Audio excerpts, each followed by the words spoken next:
Hello everyone, welcome to exam टेजी। आज की इस वीडियो में हम लोग बात करने वाले हैं regarding JNU MA political science, international religion और पीआईएसएम की सीट्स के बारे में। क्योंकि बहुत सारे स्टूडेंट का ये क्वेरी होता था कि सर जेएनयू में सीट कितनी है, उनको अप्लाई करनी है, प्लस अलग अलग कैटेगरी वाइज सीट्स कितनी है। तो आज की इस वीडियो में हम लोग इसी के बारे में डिस्कस करेंगे। तो जितने भी ऐसे स्टूडेंट हैं जो फर्स्ट टाइम इस चैनल पे आ रहे हैं, तो प्लीज़ चैनल को लाइक कर लें, सब्सक्राइब कर लें और नोटिफिकेशन बेल भी दबा लें, सो दैट जो भी इंपॉर्टेंट अपडेट होता है वो सारा आपको मिलता रहे। इसके साथ ही मैं आपको बता दूं कि एग्जाम टेजी की तरफ से जो है, जो आपका CUET का जो कोड है HUQP18, CUET का जो आपका POLM जो 3 कोर्सेस हैं, इसका जो कोड है HUQP18। तो एग्जामिनेशन आपको इसी HUQP18 कोड का जो है, इसी का आपको एंट्रेंस टेस्ट देना है और एग्जाम टेजी की तरफ से जो इसी का टेस्ट सीरीज लॉन्च किया जा रहा है। तो ये 15 सेट्स का टेस्ट सीरीज होगा। तो इसके लिए जो है आपको कॉल या मैसेज करने हैं ऑन द नंबर 8448878849 पे। और study material, question bank, test series, previous papers, UGC NET papers, सब कुछ के बारे में आपको इन्फॉर्मेशन दिया जाएगा। तो आइए सबसे पहले बात करते हैं सीट्स के बारे में। तो यहाँ पे जो जेएनयू में है कि 3 डिफरेंट डिपार्टमेंट्स है जहाँ पे आप अप्लाई कर सकते हैं।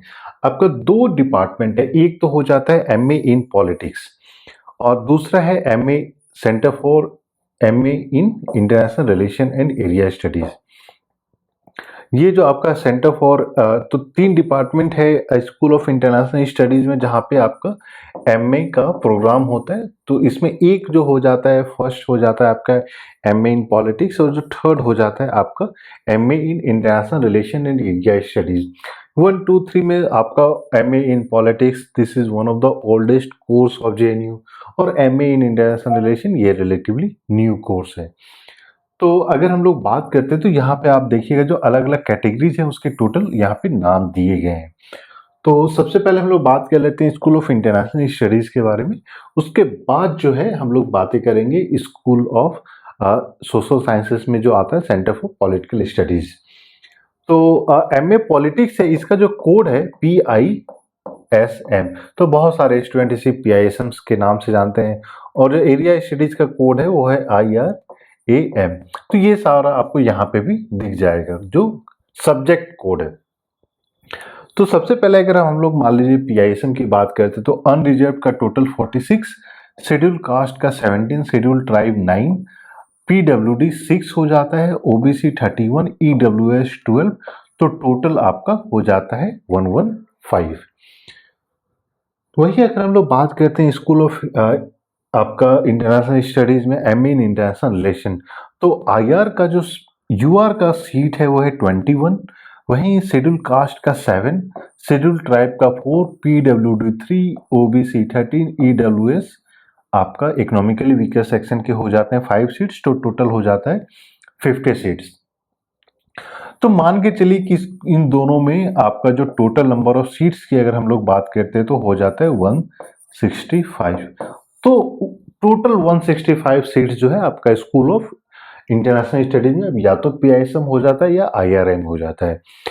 सेपरेटली हम लोग बातें करेंगे कि एमए पॉलिटिक्स और एमए इंटरनेशनल रिलेशन में क्या डिफरेंस है, क्योंकि बहुत सारे लोग ऐसे हैं जिनको नहीं पता चलता है कि हाँ क्या क्या डिफरेंस है, क्या क्या चीज़ें पढ़ाई होती है जब आप फ्यूचर के बारे में सोचते हैं, चाहे UPSC जाना है, हायर स्टडीज करना है, तो कौन सा कोर्स ज़्यादा बेटर होगा।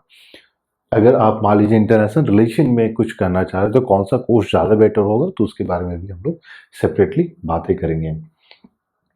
अब यहीं पे तो थर्ड आपका आ जाता है जो मैंने आपको बताया कि अब एक शुरू हो जाता है स्कूल ऑफ सोशल साइंसेस। तो स्कूल ऑफ सोशल साइंसेस में जो एक सेंटर है, सेंटर फॉर पॉलिटिकल स्टडीज, और इसी सेंटर ऑफ पॉलिटिकल स्टडीज में आपका जो एमए इन पॉलिटिकल साइंस का कोर्स है। तो यहाँ पे जो कोड है वो होता है POLM। तो ये शॉर्ट फॉर्म जेएनयू में बहुत ज़्यादा चलता है POLM। तो जनरल का जो टोटल नंबर ऑफ सीट्स हो जाते हैं वो है 39, वहीं शेड्यूल कास्ट के 14, शेड्यूल ट्राइब के 7। अगर हम लोग बात करते हैं PWD कैंडिडेट्स के लिए तो 5 सीट्स, OBC के 26, EWS के 10, तो टोटल हो जाता है 96 सीट्स। तो आगे हम लोगों ने देखा था कि 165 जो है आपकी HUQP का अगर आप लोग एग्जाम देते हैं तो आप कितना सीट्स हो जाता है टोटल, तो 165 प्लस 90 यहाँ पे आपको हो जाता है 96। तो अगर आप अब टोटल करते हैं तो मान के चलिए कि आपका जो है 261 के करीब करीब सीट्स सिर्फ JEE में बच जाता है। लेकिन ये भी इम्पॉर्टेंट हो जाता है कि अगर हम लोग मान लीजिए अलग अलग कोर्स में सभी मिला के जनरल के लिए बात करते हैं तो 46 प्लस 21 हो जाता है आपका 67, 67 प्लस जो है आपका 39 सीट्स।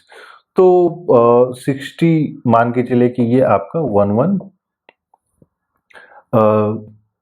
67 और इसको 66 तो 1 सिर्फ जनरल कैटेगरी अगर हम लोग मान करें तो 106 टोटल सीट्स हो जाता है JNU में।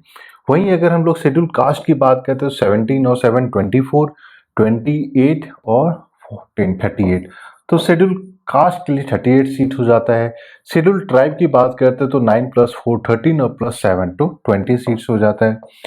वहीं PWD कैंडिडेट्स की बात करते हैं तो 6 प्लस 3 9 और 5 14। OBC की अगर बात की जाए तो 31 प्लस 13 आपका हो जाता है 44 और 44 प्लस 26 हो जाता है 70 सीट्स, 70 सीट्स। और EWS का अगर हम लोग टोटल कर देते हैं तो 12 प्लस 5 हो जाता है 17 और 17 प्लस 10 हो जाता है 27। तो आप जिस भी कैटेगरी से बिलोंग करते हैं तो आप देख सकते हैं कि आपकी उस कैटेगरी की सीट्स टोटल कितनी है।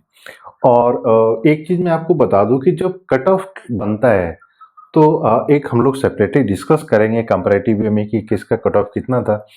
लेकिन जो JNU का कट ऑफ बनता है, अगर आप किसी भी कैटेगरी से बिलोंग कर रहे हैं तो इसका मतलब, और अगर जनरल कट ऑफ मान लीजिए 85% है और आप मान लीजिए शेड्यूल कास्ट से बिलोंग करते हैं और आपका 87% है, तो आपको जो है जनरल कैटेगरी में ही आपका सिलेक्शन होगा, ना कि शेड्यूल कास्ट का।